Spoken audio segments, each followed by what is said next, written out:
күнделікті жеп жатқан канцерогендік, өңделген, жаңағы консервіленген тамақтар дейміз. Бүгінгі жастарымыздың әрқайсысын қарасаңыз, анандай шығып кетіп бара жатты да, қолдарында күніге жаңағы өңделген химикат қосылған сусындар, күнделіктегі чипсилары, мына күнделікті жаңағы біздің ведрингтен алып жатқан күндегі сусындарымыз қайда?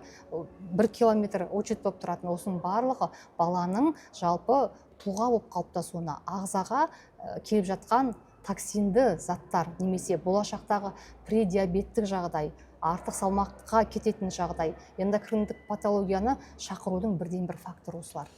Етекір проблемасыдан бөлек, яғни эндокриндік жүйенің бұзылуына алып келеді. Әрине.